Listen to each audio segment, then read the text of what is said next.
Gordon Gee calls it quits.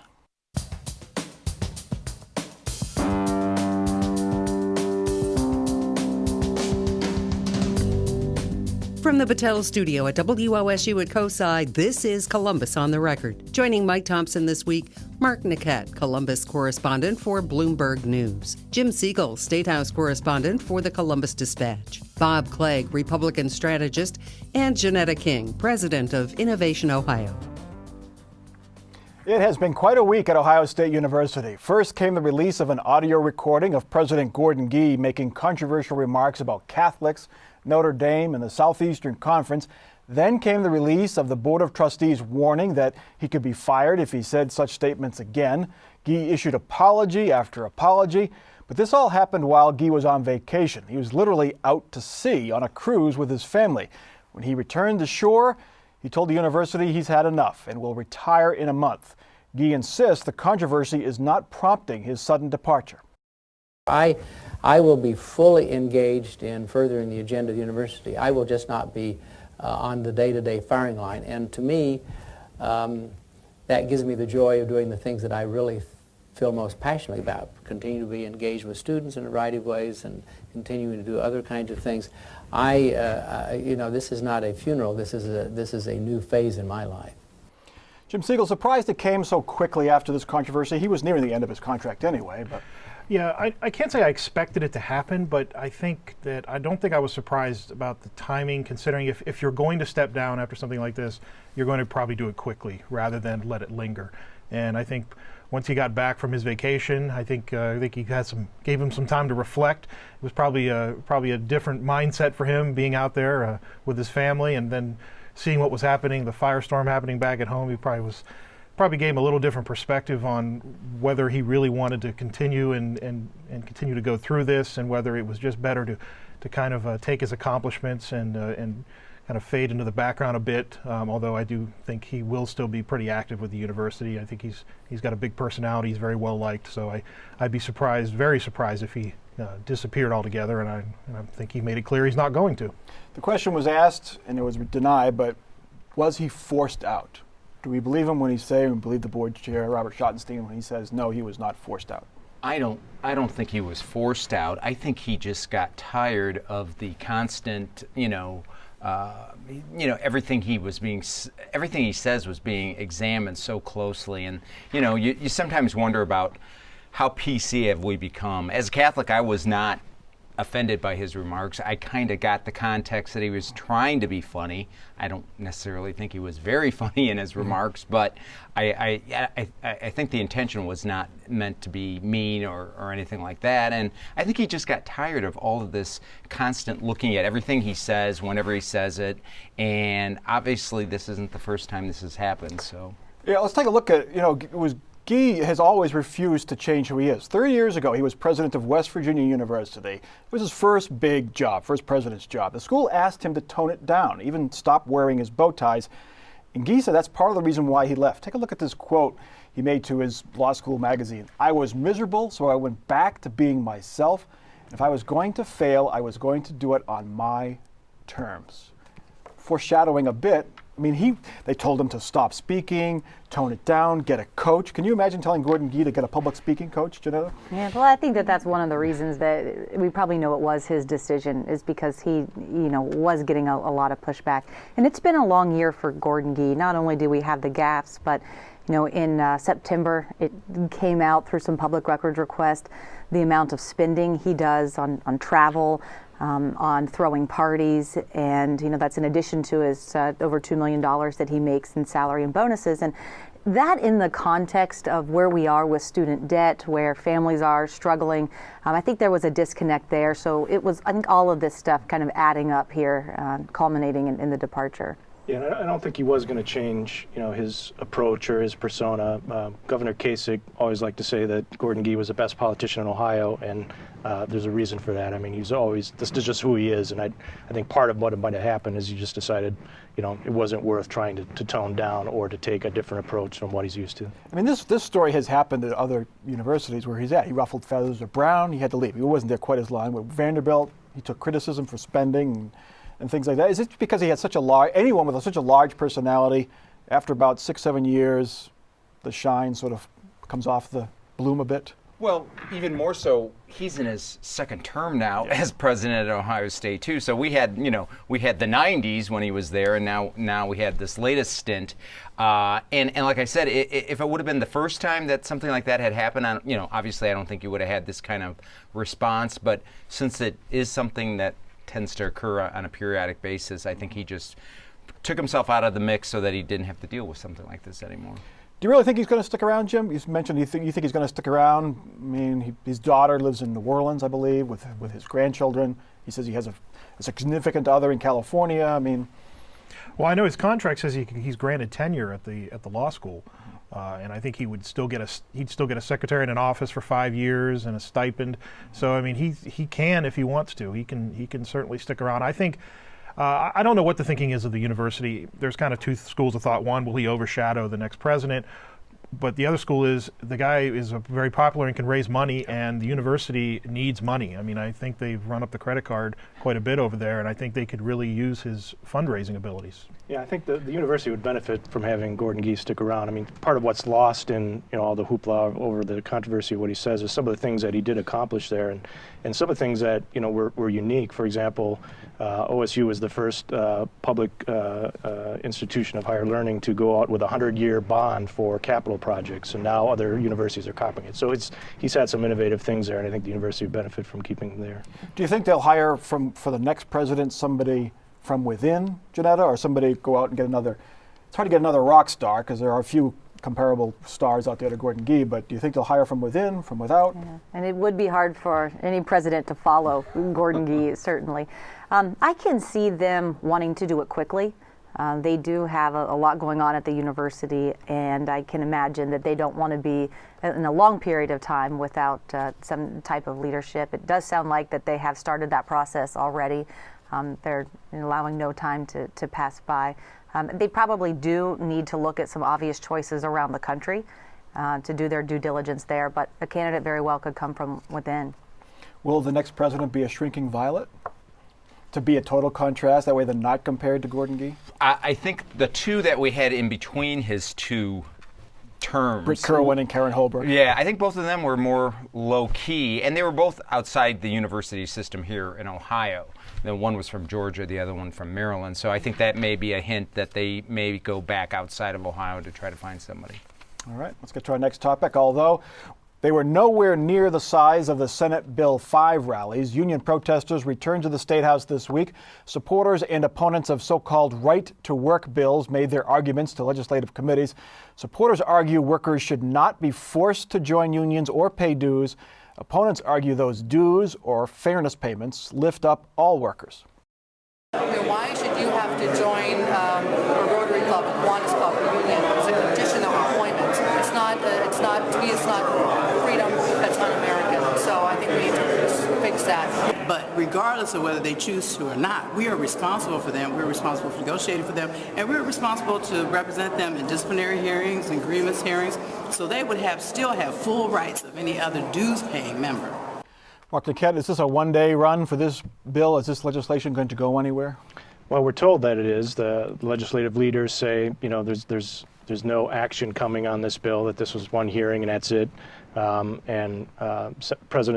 Senate President Keith Faber said the only thing that continuing this debate does is result in breathless Democratic fundraisers, and he's probably right about that. On the other hand, the Democrats trying to make the point that they have to be vigilant, that you don't know when fortunes could change or when this could pop up. And part of what they point to is what happened in Michigan. Indiana passed a right-to-work law early last year, and in Michigan, the governor there, Republican Rick Snyder, was saying things pretty much along the lines of what Governor Kasich was saying here, that it wasn't part of his agenda, he didn't really want to pursue it, it was too divisive. And then in a lame duck session at the end of last year, Michigan went ahead and passed a right-to-work law saying they had to do it because Indiana did it. So at least there's at least a possibility it could still come back at some point, so I'm sure it's still going to be talked about. So if a lot of Republicans in the State House support this, polls show that, at least at first blush, voters seem to like right to work. Why not push it forward now? Is it because they don't want it to become an issue for 2014? after what happened with Senate Bill 5? Yeah, I just see no desire on the part of the governor, the Speaker of the House, or the Senate President to want to even deal with this issue. I think Senate Bill 5 was more than enough for them to deal with earlier in this session, and I don't think they really want to bring something like this on. I don't get any sense that they want to deal with it at this time, which, they gave it a hearing and it was introduced and they gave it a hearing, but I'd be surprised if they do much more than that. Democrats disappointed, Janetta, that it's not going to be fought? Well, I don't think anybody's disappointed that the legislation is not going anywhere, but we do have to remember that there is another right to work initiative, and that's through the ballot.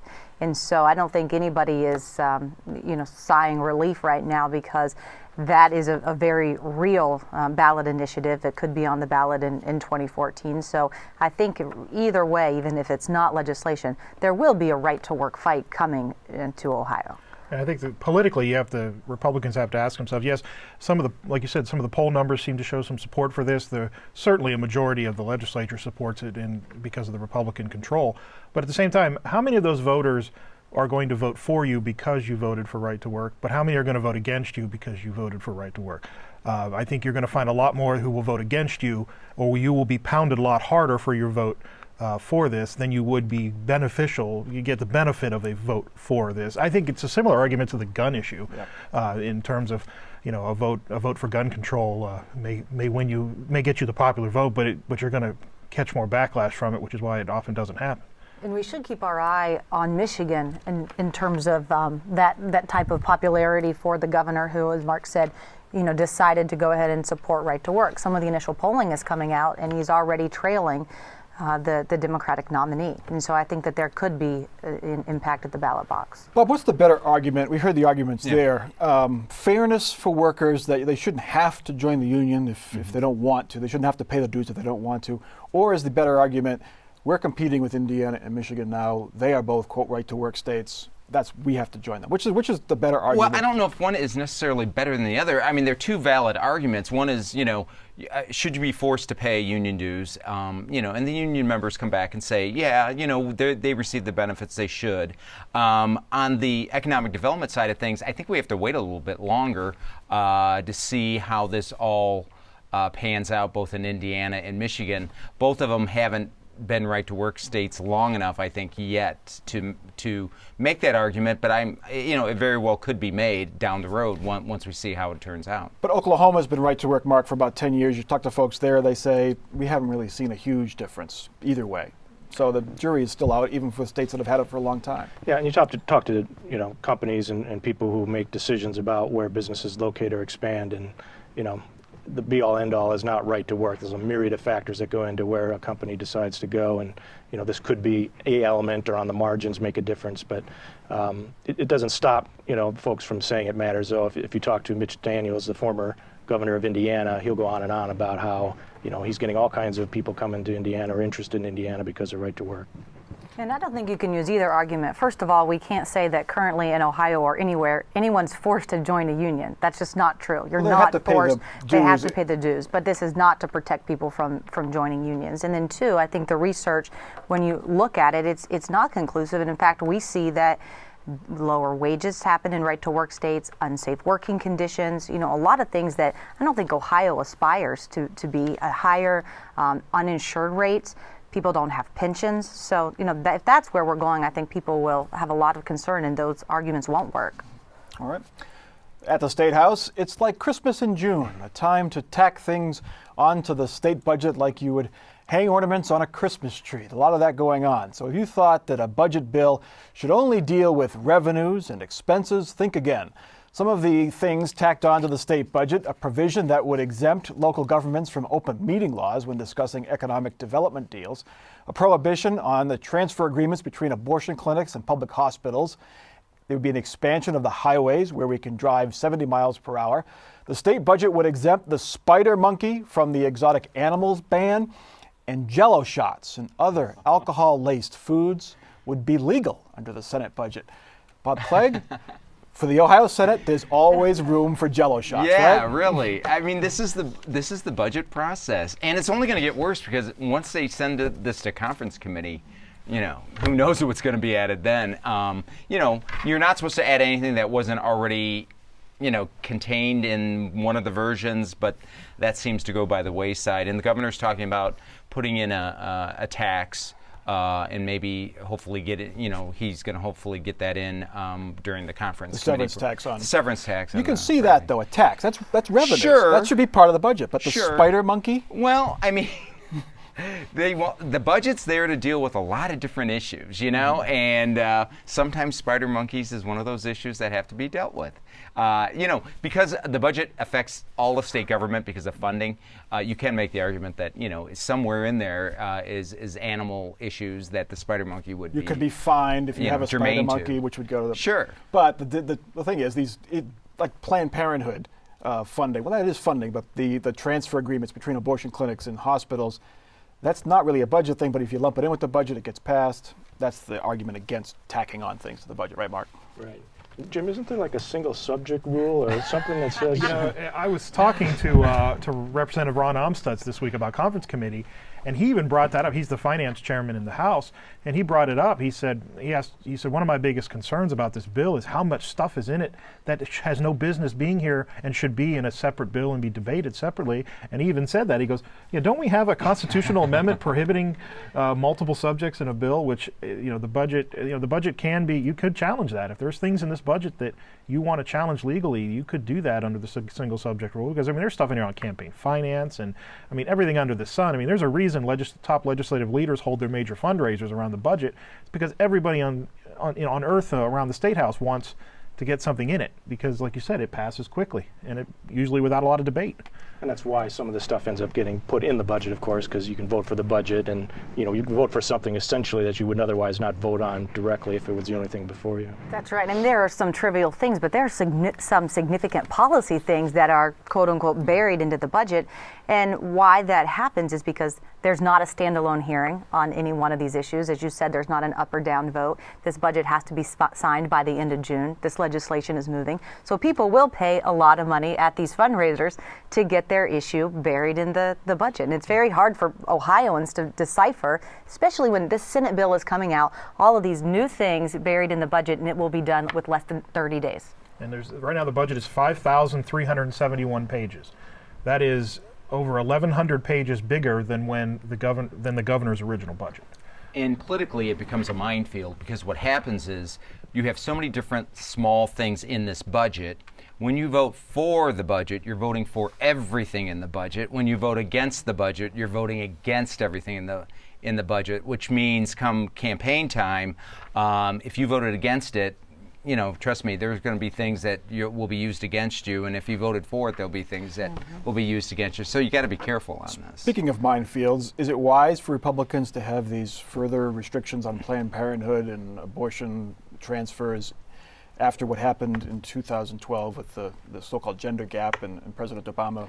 Well, I mean, I think we just saw in Philadelphia a trial that occurred for a late-term abortion doctor who had horrendous conditions in his clinic that he was performing abortions. Not only was he having babies born live and then he would kill them, he also was killing some of his patients who came in for abortions too.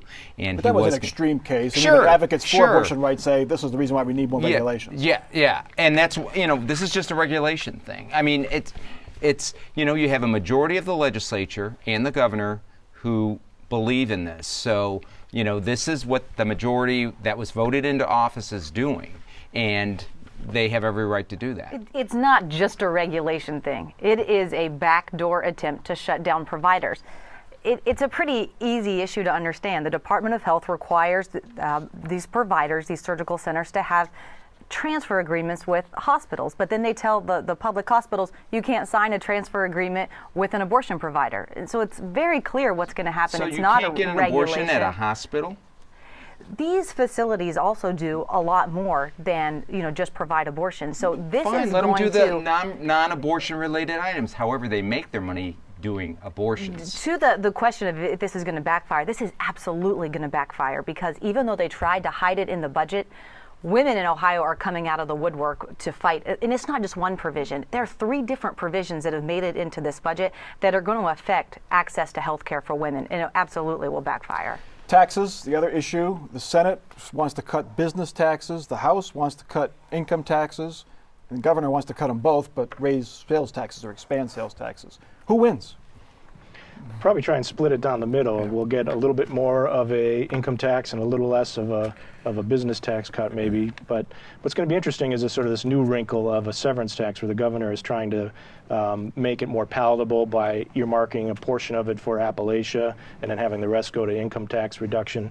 And I'm not sure it changes the debate all that much, because there's still a lot of opposition in Eastern Ohio to anything going outside of Eastern Ohio. All this money should stay where it's being generated. Is he trying to peel off some Republican legislative votes in Appalachia to just get them over the finish line with this severance tax, Jim? Do you think, is that just a counting heads type of thing? Yeah, I think he's just trying to tweak it to find. Yeah, he's trying to get the votes for it. I mean, I'm still not confident that he's going to get it in there. I still think there's still a lot of opposition in general to the any kind of severance tax. Oil and gas industry has a whole lot of pull among some legislators over there. But I know Representative Amstutz has been working on a tax reform plan. He plans to roll that out probably next week in conference. That is expected to deal with more than just the income tax. So we'll see what kind of comprehensive plan they come up with. If they want to do more income tax cuts, though, they're going to have to find probably a little more revenue somewhere, whether it be the tax expenditures or something else. Jello shot fees. The Jello shot tax. Could be big. Anyway, we know that Governor Kasich and likely challenger Ed Fitzgerald will be on the 2014 ballot. Now the campaigns to get questions on the ballot are getting going. There could be a medical marijuana question on the ballot, a question to overturn new regulations on internet cafes, and possibly a same-sex marriage question. Janetta, I think there will be at some point a same-sex marriage question on the ballot. Will it be in 2014 or 2016? That's the big question. It won't be 2013. We know it will not be 2013 because the signatures are not going to be filed. We know it'll be 2014 or probably sometime shortly thereafter. The good news is for those who support marriage equality is, like you said, it likely will be on the ballot. Ohio and the rest of the country has really come a long way over the last 10 years, so this certainly is a viable ballot initiative. There's a battle between some national advocates and some state advocates. The national advocates want it 2014. The state said, well, maybe we ought to wait till 2016. Why? What's 2 years? What's the difference? Well, I think that those who are going to be supporting this, when they put it forward, they want to be successful. And so they want to look at the polling data. They want to look at the demographics. They want to look at their fundraising prospects and decide when they go, they want to make sure that they're going to win. So it is now a question not if, but when.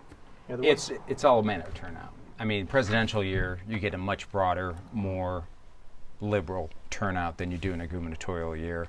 I think some of the people... But the ban passed in 2004, which was a presidential Yes, year. But I think in the whole gay community, you have some that are very realistic about it, and they do want to win, and they fear they would really fear an off year like 2013, but even a gubernatorial year they fear because they are worried about the turnout in 2014 may not be to their advantage, and I think that's why you're getting this battle within the gay community of 2014 versus 2016. Politically, I think they have to do 2016 if they want it to pass. Yeah, it was a little odd this week. Freedom Ohio came out with a press release saying that this was going to be on the ballot in 2014, and the next day, a national group, the Human Rights Campaign, had a conference call with reporters, essentially to complain that this is what the Ohio group had done and call its founder names. And it suggests that they're not all on the same page here, and I'm wondering if that's going to matter when it comes time to really get support and get this over the finish line if they want it. Jim, would it matter to the top of the ticket race in 2014, to the governor's race, if this is on the ballot? Would it drive conservatives to vote against it? Would it drive liberals to vote for it and help one of the candidates? Well, the thought in 2004 is that it would drive conservatives to the ballot. I don't know if that's the same 10 years later. But obviously, I think Ed Fitzgerald has come out in favor of this. I believe John Kasich is still an opponent of gay marriage. So it would be yet another issue that would divide them. I'm just not sure how much it would really drive either side anymore. I mean, a Pew Research poll that came out just, I think, yesterday showed, I think, 72% of people, regardless of whether they were supportive or not, thought that it was inevitable that gay marriage was going to be legal. So I'm just wondering how much of a issue in terms of driving your people to the ballot that this is going to be. All right, let's get to our off-the-record parting shots. Janetta King, you're up first.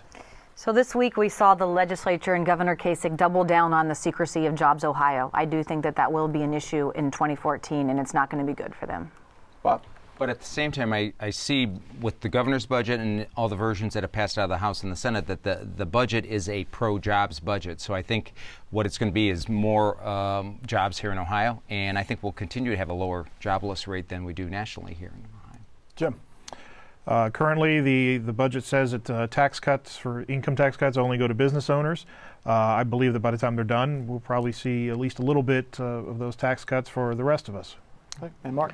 Governor Kasich had an op-ed in USA Today this week promoting expansion of Medicaid under Obamacare along the lines of Ronald Reagan would have supported it because he supported Medicaid expansion. It was sort of the third iteration of persuasion the governor's had, from fiscal to moral reasons. And it'll be interesting to see if the Republican legislators who seem to want to go with expansion but need a reason to do it find one. All right. If I could take off my journalist hat for a second and put on my Ohio State University employee hat. Whatever you think of Gordon Gee's comments, he was always a great supporter of WOSU, our classical music service on 101, our news service on 89.7 FM, and our TV station here. And more importantly, he really respected the independence that our newsroom has when covering the university. He always came on Ann Fisher's show and answered every question that was asked of him.